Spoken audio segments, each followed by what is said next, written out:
Bienvenidos, somos El Vuelo del Fénix, canal de YouTube, y les vamos a presentar nuestro actual vídeo. Agartha. La misteriosa civilización subterránea que los nazis intentaron contactar.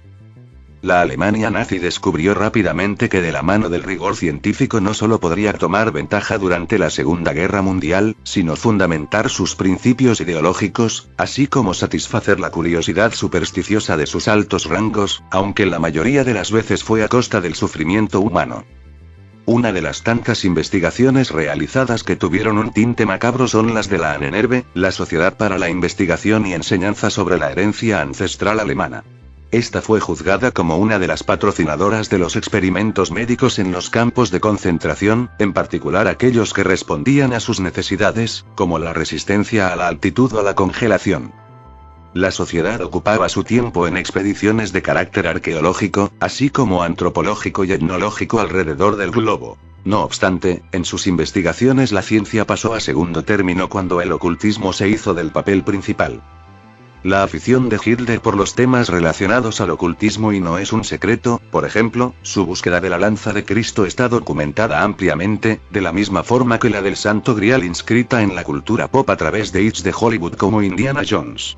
Tales creencias, en conjunción con la preponderancia de cierto afán cientificista detrás de la raza aria, proveyeron del contexto que permitió que la existencia del reino de Agartha fuera sumamente seductora para la sociedad alemana de entonces. Agartha suponía ser un reino subterráneo que se extendía alrededor del mundo a través de una serie de túneles y canales, siendo Shambhala la ciudad más importante de tal civilización. Según la versión que se lea, en Agartha habitaría una de las especies más longevas del mundo y, a ojos de los alemanes, podría encontrarse el origen de la raza aria.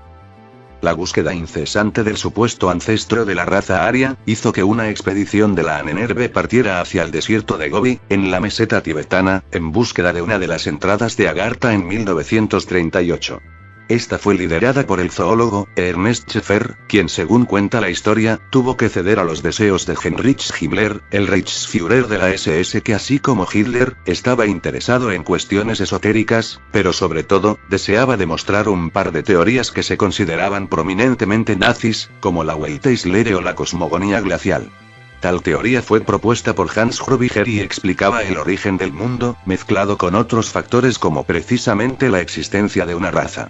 De tal forma, la expedición al Tíbet se caracterizó por un afán científico de analizar a la población del lugar, así como los restos óseos, en un intento de encontrar en ellos vestigios de la raza primigenia. La primera evidencia científica pública se produjo en 1947, cuando el contraalmirante Richard E. Byrd de la Marina de los Estados Unidos voló directamente hacia el Polo Norte y en lugar de ir sobre el polo, en realidad entró en el interior de la Tierra. En su diario con otros testigos, habla de haber entrado al interior hueco de la Tierra, y viajar 1700 millas a través de montañas, lagos, ríos, vegetación verde y vida animal. Él dice haber visto monstruosos animales parecidos a los mamuts de la antigüedad moviéndose entre la maleza. Finalmente encontró ciudades y una próspera civilización. Su avión fue saludado por máquinas voladoras que nunca había visto antes. Lo escoltaron a un lugar de aterrizaje seguro y fue recibido amablemente por los emisarios de Agartha. Después de descansar, él y su tripulación fueron llevados a cumplir con la regla de Agartha. Le dijeron que le había permitido entrar en Agartha por su alto carácter moral y ético.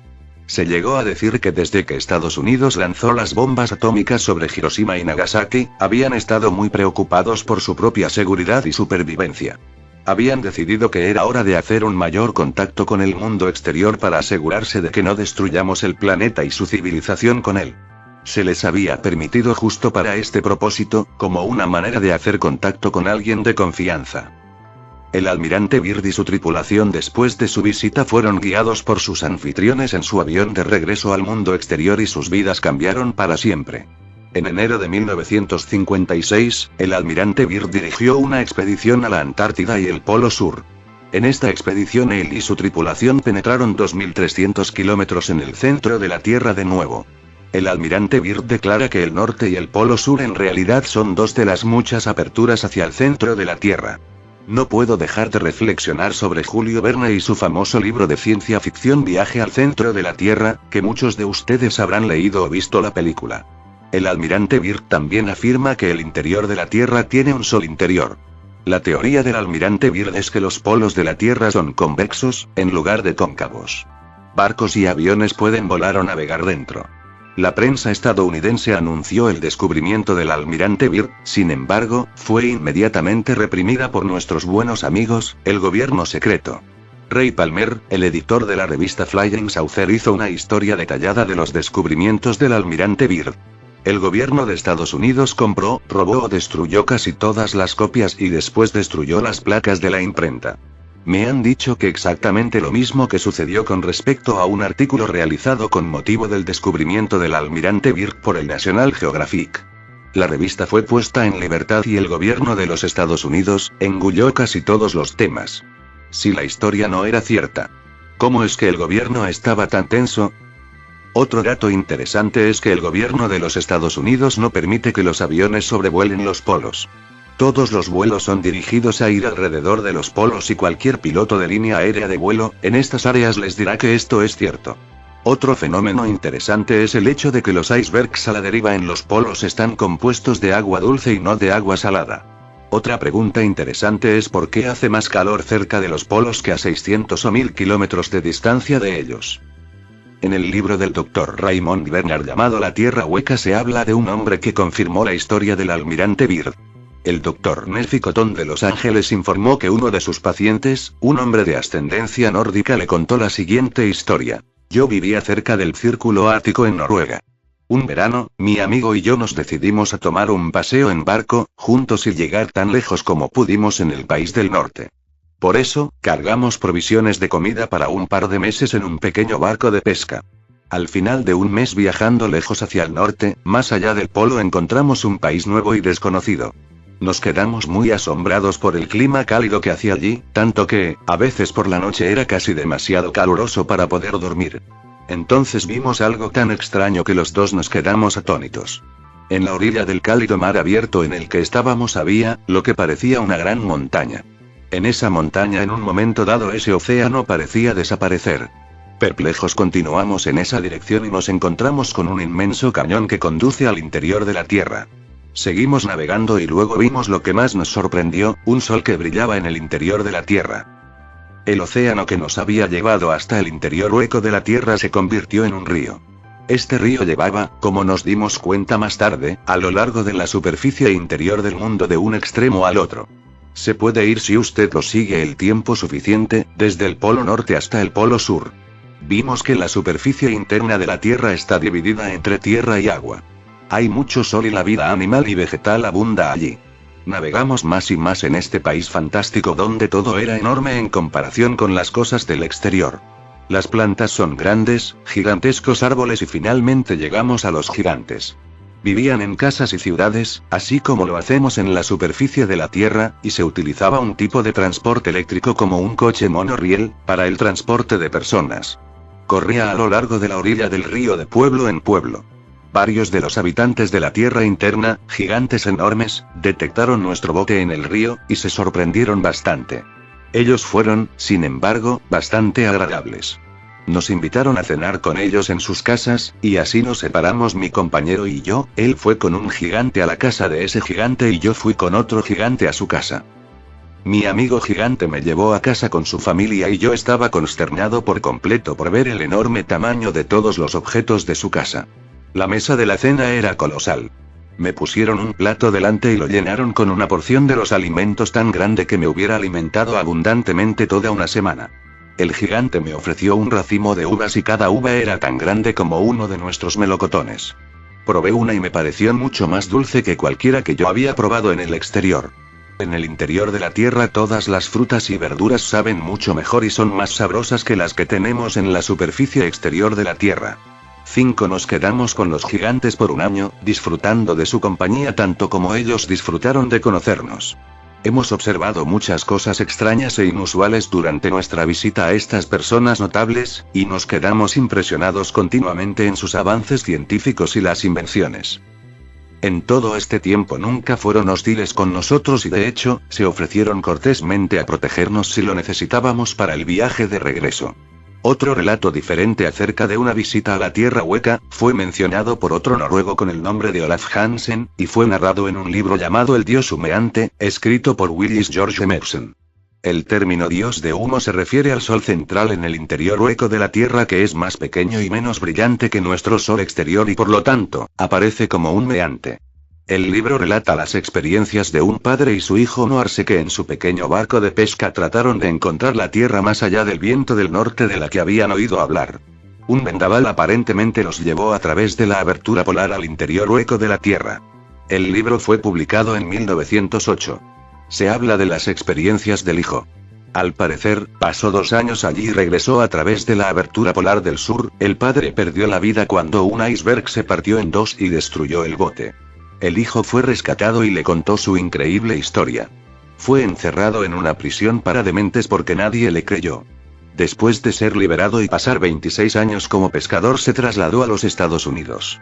A los 90 años se hizo amigo de Willis George Emerson y le contó su historia.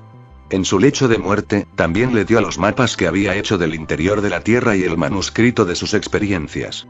El libro El Dios Humeante habla de sus experiencias. En el libro dice que las personas viven de 400 a 800 años y están muy avanzados en la ciencia. Son capaces de transmitir sus pensamientos de uno a otro por ciertos tipos de radiaciones y tienen fuentes de poder más grandes que nuestra electricidad. Ellos son los creadores de los platillos volantes, los cuales son dirigidos por su poder superior tomado del electromagnetismo de la atmósfera. Tienen 12 o más pies de estatura. Otra nota interesante es que en el año 1942 la Alemania nazi envió una expedición compuesta por algunos de sus principales científicos en un intento de encontrar una entrada a la Tierra Hueca. Göring, Himmler y Hitler apoyaron con entusiasmo el proyecto. El Führer estaba convencido de que la Tierra era cóncava y que el hombre vivía en el interior del globo. En la Tierra Hueca, de Raymond Bernard también se habla de una fotografía publicada en 1960 en el periódico canadiense Globe and Mail de Toronto, que muestra un hermoso valle con colinas verdes y exuberantes. Un aviador dijo que la foto había sido tomada desde su avión mientras volaba más allá del Polo Norte. Hay un sol en el interior de la Tierra, pero es diferente a nuestro sol exterior. La aurora boreal es causada por el sol de la Tierra interna, pero a partir de una fuente de luz diferente. Dijo que la apertura en los polos era muy ancha y los barcos y aviones pueden volar en ella, sin embargo está naturalmente protegida por una especie de campo de energía. La gente la puede encontrar si realmente buscan, sin embargo está ligeramente camuflada por este campo de energía. Confirmó que habían entradas a la Tierra interior en Egipto, el Tíbet y Yucatán, y también añadió que hay otras entradas en el Triángulo de las Bermudas, la Unión Soviética y África. Dijo que no había razas diferentes en el interior de la Tierra al igual que en la superficie y algunos de ellos son bastante altos. También confirmó que el gobierno de los Estados Unidos y otros países son conscientes de la Tierra interna y ocultan el hecho de que están en contacto con los ovnis y los extraterrestres.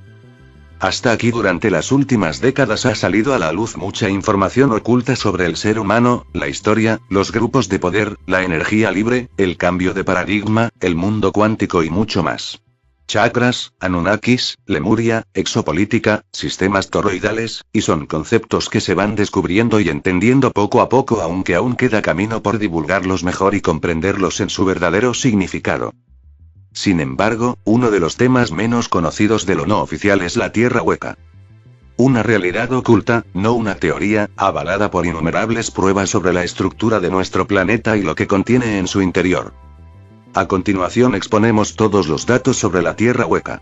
Recogidos por la experta en sabiduría perenne e historia silenciada Eva Monferrer, en su libro El Cambio de Era, publicado en 2009 pero escrito años atrás, que nos explican que todos los planetas, incluido el nuestro, son cóncavos con un sol central, que existen 2 continentes habitados en el interior de la Tierra y que civilizaciones anteriores a nosotros y personajes de estos últimos siglos lo sabían, describían y viajaban a ella. Si antes tuvimos que superar la falsa creencia de la Tierra plana, pronto tendremos que hacerlo con la de la Tierra compacta y sin vida en el interior. La verdad prevalece.